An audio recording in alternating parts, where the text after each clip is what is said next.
Alors pour les habitués de la messe du dimanche soir, vous avez remarqué peut-être que j'étais un peu dans ma phase de trio. Dimanche dernier, de mémoire, c'était les trois groupes de personnages avec Joseph-Marie, ensuite c'était qui? Siméon, et ensuite Anne. Et puis le dimanche encore d'avant, j'avais fait un trio, alors je reste sur cette lancée, j'espère que ça a encore du sens quand même. Donc je vous propose ce soir 3 thématiques qui ressortent de cet évangile. Des thématiques, vous allez voir, qui sont en très larges, mais en même temps qui nous sont... Alors vous allez voir, je suis fatigué, donc je risque de bégayer un petit peu, mais vous ferez comme vous pourrez pour m'écouter. Donc, des thématiques larges, mais qui nous sont données, il me semble, de manière simple ici. 3 thématiques, la thématique de la parole, la thématique de la conversion et la thématique de l'Église. Alors, la thématique de la parole. J'aime beaucoup, vous voyez, le début de cet évangile. Pourquoi? Parce que nous voyons la ferveur de la foule pour écouter la parole du Christ. Saint Luc nous écrit « La foule se pressait autour de Jésus pour écouter la parole de Dieu ». Et comme on aimerait que ce soit la même chose dans nos églises, mais pas simplement dans nos églises, à la maison, dans notre chambre, vous voyez que c'était cette ferveur pour écouter la parole de Dieu.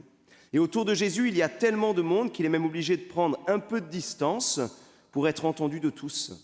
Et de la barque, assis, eh bien, il enseigne les foules. Mais voyez, la suite de l'Évangile vient comme nous préciser quelque chose.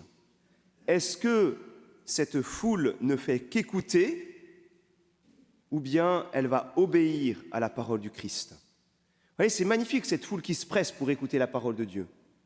Mais est-ce qu'ensuite cette parole, eh bien, elle est mise en application? Et c'est bien l'enjeu de la parole du Christ à Pierre, avance au large et jetez vos filets. Vous voyez, ce serait quoi notre réaction à cette parole du Christ? Normalement, comment aurait dû réagir Pierre? Eh bien, il aurait dû répondre probablement à Jésus, « Maître, j'ai déjà péché toute la nuit, je suis fatigué, à quoi bon recommencer? J'ai déjà essayé pendant des heures. » Alors, tu es peut-être un bon maître spirituel, mais le pro de la pêche, c'est quand même moi, c'est quand même mon métier. Et vous voyez, est-ce que de temps en temps, on ne répond pas comme cela au Christ? Parce qu'on est fatigué, parce qu'on a déjà essayé, parce qu'on n'a plus envie de recommencer, et parce qu'à un moment, on se dit, en fait, ok, c'est un maître spirituel, Jésus, vous voyez, que sa parole puisse venir éclairer le concret de ma vie, peut-être pas quand même. Et pourtant, Pierre, lui, il obéit. Et là, c'est le miracle. Parce que qu'est-ce qu'il y a d'essentiel? Non pas le miracle de la pêche miraculeuse, mais que la parole du Christ, elle, est efficace, qu'elle est vraie, que nous pouvons lui faire confiance. Et c'est cela qui devrait changer radicalement notre vie de prière. Est-ce que je demande des miracles ou bien est-ce que je demande la parole? Est-ce que je demande des miracles ou bien je cherche à obéir à la parole du Christ?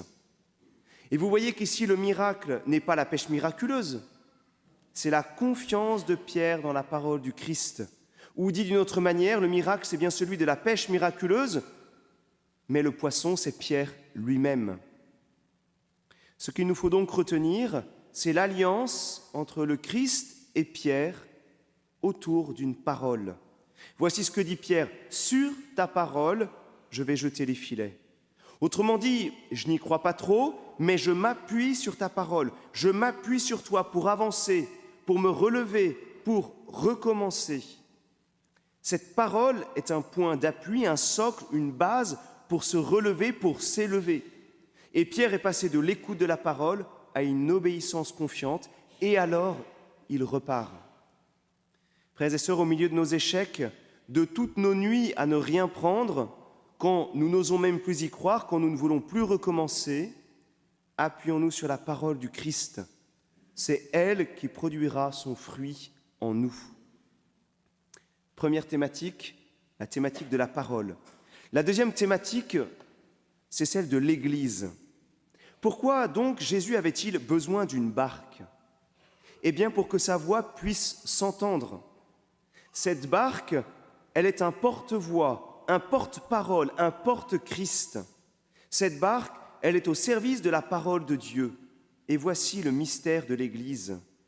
Le Christ dans la barque et la barque au service du Christ. Alors une barque qui, certes, tangue de temps en temps, Il nous faut le reconnaître, la barque flotte sur un milieu instable qui peut même être dangereux. Cette mer, elle peut nous engloutir, elle est dans le langage biblique le signe de la mort.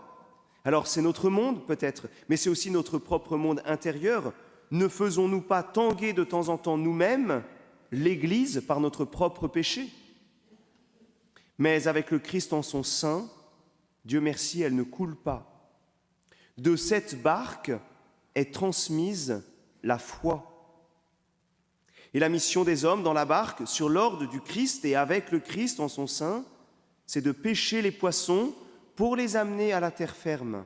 C'est de ramener à la vie ceux qui sont dans la mer, ceux qui sont dans la mort. Alors oui, de temps en temps, la barque enfonce, de temps en temps, le filet risque de se déchirer, et pourtant, l'Église demeure. Alors oui, il faut aller au large, il faut que l'Église aille au large, sans crainte, en nous appuyant sur le commandement du Christ, en plaçant notre confiance en sa parole. La thématique de la parole, la thématique de l'Église, la thématique de la conversion. Dans cet évangile, si nous y regardons de plus près, il s'y joue une profonde conversion. Pierre, au début, est hésitant, comme nous l'avons vu, mais il fait quand même confiance et obéit au Christ. Voici ce qu'il dit. « Maître, sur ta parole, je vais jeter les filets. » C'est une première étape, c'est un premier pas.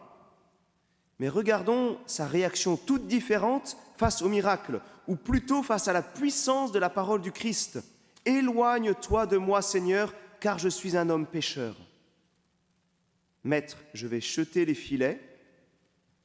Seigneur, je suis un homme pécheur. Il y a comme un renversement de situation. Il passe de maître à Seigneur. Il passe d'un début de confiance plutôt humaine envers un maître à la reconnaissance du Fils de Dieu. Il tombe aux genoux de Jésus et reconnaît son Seigneur. Alors voici peut-être le plus beau fruit, le plus beau miracle, reconnaître le Christ Sauveur, reconnaître celui qui me transforme dès que je mets ma confiance en lui. C'est cette reconnaissance du Christ qui lui permet de se mettre à sa suite, de tout quitter, son métier, ses habitudes, sa vie antérieure. Lui qui vient de retrouver la fécondité après cette pêche miraculeuse. On aurait pu dire, pétard, j'avais galéré toute la nuit, là enfin je vais pouvoir faire mon business. Eh bien alors qu'il a enfin retrouvé tous ses poissons, eh bien il quitte tout pour suivre son vrai trésor, suivre son Sauveur. Alors frères et sœurs, en conclusion, combien de miracles dans cet évangile? Le premier, celui de cette barque qui flotte malgré tous ses poissons. C'est l'Église qui poursuit sa mission d'annoncer la parole du Christ, qui poursuit coûte que coûte sa mission de donner la vie du Christ à travers les sacrements. Le deuxième, celui de Pierre qui met sa confiance dans la parole du Christ, qui rentre dans l'obéissance à cette parole et alors se relève, renaît à lui-même et repart à la pêche. Troisième miracle, celui de Pierre qui, en découvrant la puissance et l'efficacité de la parole du Christ, découvre en Jésus Dieu réellement présent devant lui. Et alors il tombe à genoux et reconnaît son besoin d'être sauvé, reconnaît en son Seigneur le trésor qui mérite que l'on quitte tout pour le suivre. On en viendrait à oublier le dernier miracle, finalement anecdotique, la pêche miraculeuse. Amen.